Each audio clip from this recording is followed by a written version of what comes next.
warahmatullahi wabarakatuh. Jumpa lagi dengan saya Abdul Muiz Daeng Pawero. Di video kali ini saya akan mendiskusikan tema yaitu terkait dengan metode penelitian pendidikan. Dalam kesempatan ini saya lebih spesifik mendiskusikan tentang bagaimana menemukan masalah dalam penelitian. Jadi pada pertemuan sebelumnya, khususnya di mata kuliah metode penelitian pendidikan, itu saya telah mendiskusikan tentang bagaimana mencari masalah dalam penelitian ya, atau menemukan masalah dalam penelitian. Lalu kemudian dari masalah itu kita mencantumkan yang namanya pertanyaan penelitian atau rumusan masalah.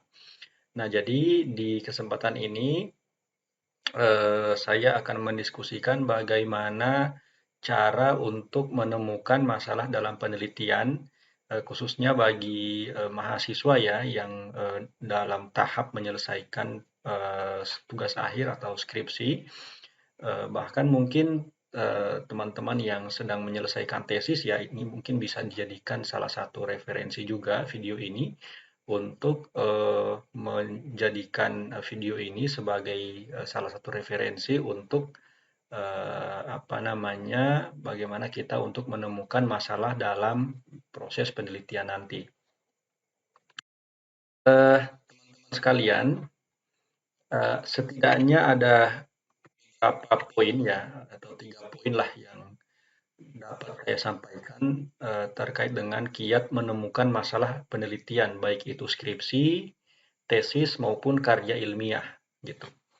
Nah, jadi sebagaimana yang kita ketahui bersama ketika kita menulis penelitian atau melakukan riset baik berupa skripsi, tesis maupun karya ilmiah, tentu kita harus berangkat dari yang namanya masalah penelitian. Jadi ini masalah penelitian ini merupakan hal yang sangat penting karena berangkat dari masalah ini kemudian penelitian kita itu dilakukan gitu.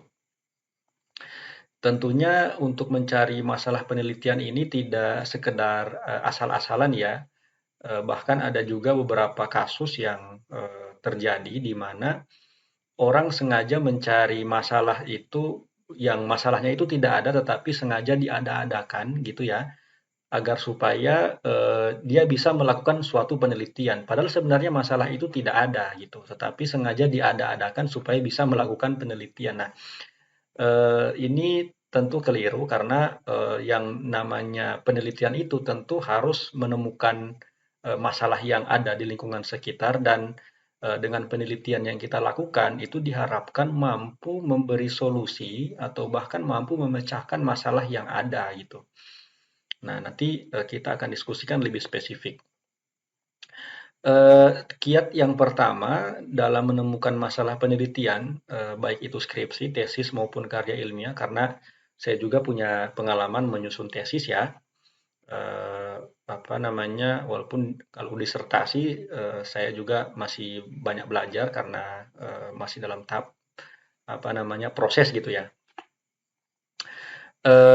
Jadi yang pertama kita harus memperbanyak turun langsung melihat lingkungan sekitar. Jadi biasanya masalah itu kita ada di lingkungan sekitar kita, misalkan tentang pengelolaan pendidikan ya di daerah pedesaan misalnya.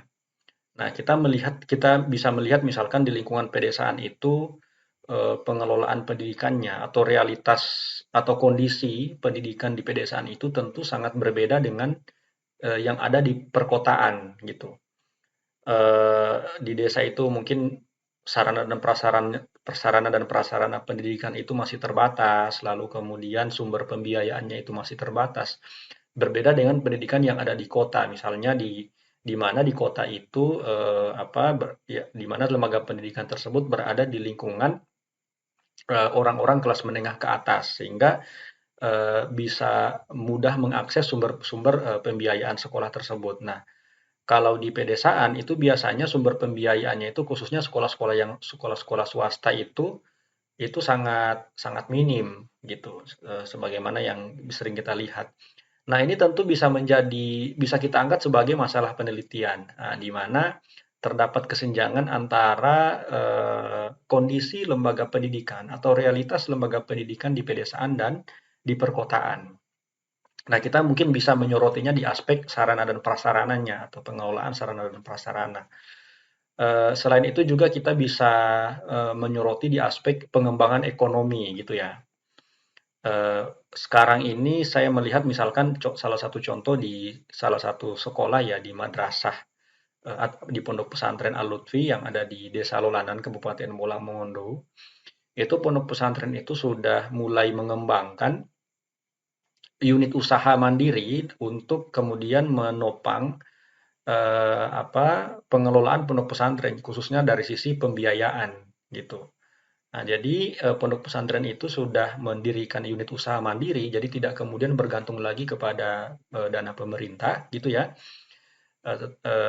Tapi kemudian sudah membangun unit usaha mandiri berupa pertanian, peternakan. Di sana itu sudah ada peternakan bebek dan juga pertanian hidroponik berupa sayur-sayuran, lalu kemudian ada juga pertanian seperti bawang merah, lalu ada bawang putih dan juga sayur-sayuran dan seterusnya itu kemudian bisa menjadi unit usaha yang dapat dijadikan sebagai sumber pembiayaan gitu ya pondok pesantren di daerah pedesaan itu sudah saya lihat di pondok pesantren Al-Lutfi di Desa Lolanan Kabupaten Bolang Mongondo. Hal yang sama juga saya lihat di beberapa pondok pesantren di Jawa itu saya kira ada sangat banyak ya, silakan nanti teman-teman mencarinya sendiri. Nah, jadi yang pertama, kiat menemukan masalah itu kita harus memperbanyak melihat realitas. Kita harus memperbanyak melihat lingkungan sekitar. Kalau misalkan kita mahasiswa di bidang manajemen pendidikan atau pendidikan agama Islam misalnya, maka kita harus banyak berkecimpung dengan dunia pendidikan. Kalau di bidang manajemen pendidikan, maka kita harus banyak terjun melihat realitas bagaimana pengelolaan lembaga pendidikan di satu daerah dengan daerah yang lain seperti itu. Terus yang kedua, menemukan masalah penelitian itu kita harus memperkaya wawasan dengan membaca penelitian terdahulu. Nah, ini penting untuk kita lakukan karena biasanya masalah penelitian itu atau inspirasi-inspirasi di dalam melakukan penelitian itu bisa kita dapatkan kalau kita banyak membaca penelitian terdahulu. Seperti itu. Nah, jadi dari penelitian terdahulu itu kita bisa mendapatkan inspirasi gitu ya. Nah, jadi kita bisa kemudian melahirkan aspek kebaruan, ya jadi yang lebih baru lagi. Jadi membaca penelitian terdahulu itu bukan mengcopy paste apa yang sudah dihasilkan di penelitian terdahulu, bukan seperti itu, tetapi dengan memperbanyak atau memperkaya wawasan kita dengan membaca penelitian terdahulu itu kita bisa memperbanyak wawasan atau memperkaya referensi pengetahuan kita agar supaya nantinya kalau kita melakukan penelitian kita sudah bisa melakukan penelitian yang lebih baru lagi gitu. Nah, jadi kita kemudian mengkombinasikan pengetahuan-pengetahuan yang telah kita baca, lalu kemudian riset-riset terdahulu yang telah kita baca, lalu kemudian kita internalisasi di dalam pengetahuan kita sehingga kemudian dari berbagai macam pengetahuan, dari berbagai macam penelitian atau riset-riset yang telah kita baca, kita bisa melahirkan riset yang baru gitu. Nah, jadi masalah penelitian itu kita bisa dapatkan atau bisa kita dapat inspirasinya lewat memperkaya wawasan dengan membaca penelitian terdahulu gitu. Nah, lalu yang berikut yang ketiga adalah melihat isu terkini. Jadi masalah penelitian ini kita bisa dapatkan juga dengan ketika kita memperbanyak membaca isu yang berkembang di saat ini gitu. Jadi bagaimana misalkan isu yang hangat gitu ya di saat ini. Nah, kalau sekarang ini kan di tahun 2021 ini ya, ini masih hangat-hangatnya misalkan kalau di dalam lembaga pendidikan belajar dari rumah gitu ya. Jadi bagaimana siswa itu dipaksa gitu ya, dalam tanda kutip, belajar dari rumah untuk mencegah penyebaran virus COVID-19 atau virus corona. Nah, jadi kita bisa melihat itu ya, kita bisa melihat tren yang berkembang saat itu, jadi belajar dari rumah misalkan atau belajar daring gitu ya. atau kuliah online, atau belajar mengajar secara online dan seterusnya, kita bisa melakukan isu-isu itu, atau kita bisa melihat isu-isu itu sebagai tambahan pengetahuan kita untuk merumuskan satu masalah penelitian gitu. Nah, jadi misalnya berangkat dari isu terkait dengan pembelajaran dari rumah misalnya, kita kemudian merumuskan satu judul penelitian atau satu penelitian tentang apa namanya eh, problematika, tantangan dan problematika belajar secara daring atau belajar dari rumah begitu.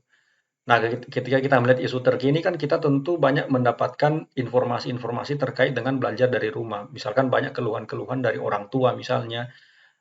Jadi orang tua mungkin belum ada persiapan gitu ya. Jadi di samping orang tua menyelesaikan urusan-urusan rumah tangga, mereka juga harus dihadapkan dengan bagaimana mengajar anaknya. Sementara kan sebelumnya tidak pernah ada hal seperti itu terjadi gitu. Jadi orang tua mengajar anaknya secara formal sebagaimana guru mengajar anak di sekolah itu sebelumnya tidak pernah terjadi. Yang terjadi selama ini kan orang tua di pagi hari itu menitipkan anaknya di sekolah, lalu kemudian pulang sekolah di siang hari dan setelah siang itu kemudian menjadi tanggung jawab orang tua. Tetapi kemudian orang tua mengajarkan anaknya itu dari pagi sampai sore gitu ya, di samping juga orang tua itu dibebani dengan tugas-tugas rumah, misalkan urusan-urusan rumah tangga, mencari nafkah dan seterusnya. Lalu kemudian dihadapkan lagi dengan bagaimana orang tua itu harus fokus untuk mengajar anak-anaknya gitu, secara formal sebagaimana yang diajarkan oleh guru. Nah, ini juga menjadi tantangan tersendiri dan ini saya kira bisa menjadi masalah penelitian. Jadi kita melihat isu yang berkembang saat ini, kita lihat isu kontemporer yang hangat ya, yang hangat dibicarakan saat ini gitu kita bisa melihat. Nah, jadi 3 aspek ini yang bisa kita lakukan dalam atau kiat menemukan masalah dalam penelitian baik itu skripsi, karya ilmiah kalau kita ingin membuat satu karya ilmiah maupun kita kalau kita ingin membuat satu tesis gitu. Nah, bahkan mungkin disertasi. Nanti ke depan kalau misalkan kita sudah menyusun disertasi, mungkin kita bisa lakukan hal-hal seperti ini di mana 3 aspek yang kemudian bisa kita lakukan untuk menemukan masalah penelitian. Jadi yang pertama itu turun langsung melihat lingkungan sekitar, yang kedua memperkaya wawasan dengan membaca penelitian terdahulu, dan yang ketiga adalah melihat isu terkini seperti itu. Nah, sesudah kita menemukan masalah, untuk menjadikan satu masalah itu sebagai penelitian kita, kita kemudian harus menganalisis masalah tersebut. Misalkan seperti ini, ketika kita di lembaga pendidikan misalkan, atau ketika kita telah melihat realitas gitu ya, sebagaimana yang saya jelaskan tadi, ketika kita sudah banyak melihat realitas pendidikan atau pengelolaan pendidikan di pedesaan, lalu kemudian muncul satu temuan atau satu hasil ya, misalkan katakanlah hasil observasi seperti itu ya, adanya pengaduan masyarakat tentang kualitas pelayanan atau produktivitas suatu organisasi. Nah, teman-teman sekalian, biasanya pengaduan masyarakat ini jarang kita temui di pedesaan. Karena memang biasanya masyarakat di pedesaan itu justru memberikan kepercayaan penuh kepada sekolah atau lembaga pendidikan untuk mengurus anaknya gitu. Itu biasanya di masyarakat pedesaan karena masyarakat pedesaan itu ketika anaknya itu sudah berangkat ke sekolah berarti anaknya itu memang betul-betul sudah menjadi tanggung jawab berada di bawah tanggung jawab sekolah seperti itu. Jadi artinya orang tua itu betul-betul mempercayakan penuh kepada sekolah. Jadi aspek persoalan apakah itu berkualitas atau tidak biasanya masyarakat pedesaan itu tidak terlalu bukan juga tidak memusingkan itu atau tidak memprioritaskan itu, tetapi biasanya itu soal kualitas pelayanan itu berada di prioritas yang kesekian atau berada di peringkat yang kesekian. Akan tetapi biasanya ini sering terjadi di masyarakat perkotaan. Jadi bagaimana masyarakat melakukan pengaduan, melakukan kritik, lalu kemudian memberikan semacam komentar dan seterusnya, itu biasanya terjadi di masyarakat perkotaan. Nah, maka kalau terjadi seperti ini, kita kemudian melakukan analisis, apa yang menyebabkan rendahnya produktivitas organisasi tersebut. Nah, Nanti ini juga akan sampai kepada misalnya pohon masalah gitu ya. Jadi dari analisis produktivitas organisasi yang rendah, misalkan di lembaga pendidikan, lulusan lembaga pendidikan itu ternyata tidak sesuai yang diharapkan. Misalnya masih banyak siswa-siswa kelas 3 SMK misalkan atau SMA yang tawuran. Nah, padahal kan siswa kelas 3 ini kan harusnya sudah matang, apalagi kan sudah menjelang ujian akhir kan. Walaupun sekarang ujiannya itu sudah dihapuskan, tapi ke depan nanti akan kita diskusikan soal itu. Nah, akan tetapi biasanya siswa SMA kelas 3 atau SMK kelas 3 atau kelas 12 ya, itu biasanya sudah memiliki tahap perilaku yang matang begitu. Jadi sudah tidak ada tawuran misalkan atau pergaulan bebas dan seterusnya. Akan tetapi kita melihat masih banyak realitas siswa itu yang kemudian masih terlibat di dalam pergaulan bebas, tawuran dan seterusnya. Nah, tentu ini adalah kegagalan ya, kegagalan organisasi pendidikan. Jadi organisasi pendidikan itu tidak kemudian menghasilkan output atau menghasilkan siswa yang sesuai yang diharapkan. Artinya lembaga pendidikan itu, organisasi pendidikan itu tidak produktif seperti itu. Nah, ini kita bisa lihat, kita kemudian bisa melakukan analisis selanjutnya. Apa sih yang menyebabkan rendahnya produktivitas organisasi tersebut gitu. Nah, nanti kita akan sampai misalkan kepada beberapa masalah yang bisa kita angkat sebagai penelitian. Misalnya, ternyata yang menyebabkan rendahnya produktivitas organisasi itu karena rendahnya produktivitas guru misalnya. Nah, kita bisa kejar lagi sampai ke gurunya. Misalnya, kenapa sampai produktivitas guru itu rendah? Ternyata motivasi guru itu juga rendah gitu. Jadi tidak ada motivasi.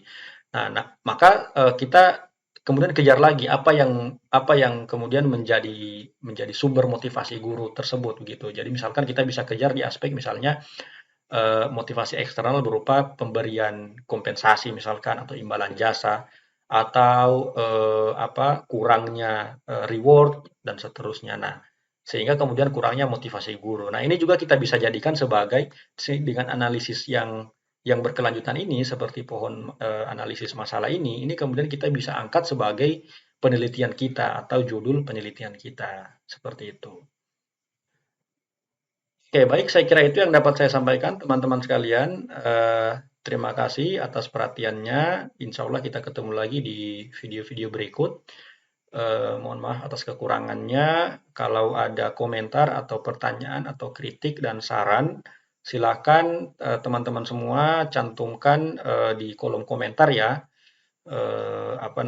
Kalaupun ada yang menambahkan yang beberapa penjelasan saya yang kiranya teman-teman perlu menambahkan atau ada yang sempat membaca referensi-referensi yang terkait dengan apa yang saya sampaikan tadi itu bisa ditambahkan di kolom komentar seperti itu. Baik, itu yang dapat saya sampaikan. Terima kasih. Kita lanjut di pertemuan-pertemuan berikut, di video-video berikut. Wassalamualaikum warahmatullahi taala wabarakatuh.